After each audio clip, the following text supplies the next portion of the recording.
कधी कधी आयुष्यात आपण खूप पुढे जातो, पण मागे राहिलेल्या नात्यांची किंमत कळते तेव्हा खूप उशीर झालेला असतो.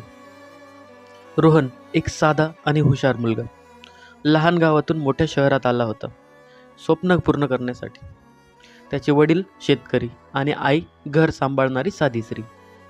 घरची परिस्थिती खूप चांगली नव्हती, पण प्रेम मात्र खूप होते. आई रोज म्हणायची, बाळा, कितीही मोठा झाला तरी आम्हाला विसरू नकोस. रोहन हसायचा आणि म्हणायचा, आई, मी असा नाही आहे ग. रोहनला शहरात चांगली नोकरी मिळाली. पहिल्या काही महिन्यात तो रोज घरी फोन करायचा, आईवडिलांशी बोलायचा. पण हळूहळू काम वाढलं, जबाबदाऱ्या वाढल्या, नवीन मित्र भेटले, नवीन जीवन सुरू झालं. फोन कमी झाले आणि एक दिवस फोन करणंही थांबलं. आईचे फोन आई रोज फोन करायची. रोहन, कसा आहेस? जेवला का बाळा? थोडा वेळ बोल ना. पण रोहनचं एकच उत्तर, आई, मी खूप बिझी आहे, नंतर बोलतो. नंतर हा शब्द आईसाठी आशा होता, पण रोहनसाठी एक सवय. एक दिवस वडिलांची तब्येत बिघडली. आईने रोहनला फोन केला, बाळा, बाबांची तब्येत ठीक नाही, एकदा येऊन जा. रोहन म्हणाला, आई, मला प्रोजेक्ट आहे, मी येऊ शकत नाही, डॉक्टरला दाखवा. आई शांत झाली. ठीक आहे बाळा. काही दिवसांनी रोहनला गावाहून फोन आला, तुझे बाबा आता नाहीत. तो धक्का रोहनला सहन होणारा नव्हता. रोहन लगेच गावाकडे गेला. घरात शोक, शांतता. आई कोपऱ्यात बसलेली, डोळ्यात पाणी. रोहन तिच्या जवळ गेला, पण आईने काहीच बोलले नाही.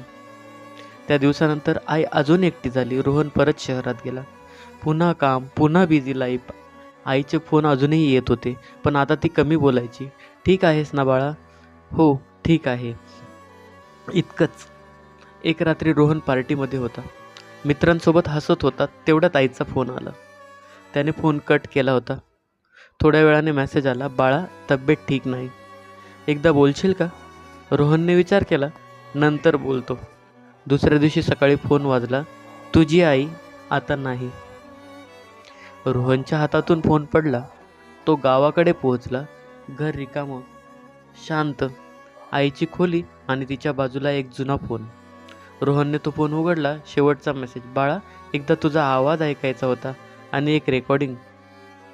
आईचा आवाज, रोहन, माझं बाळ, कदाचित ही माझी शेवटची वेळ असेल.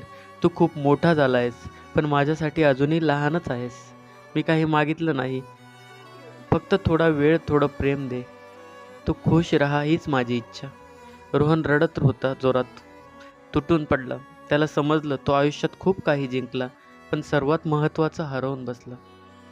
जी माणसं आपल्यासाठी जगतात त्यांच्यासाठी वेळ काढायला कधीही उशीर करू नका, कारण एकदा वेळ निघून गेली तर परत फक्त आठवणी उरतात.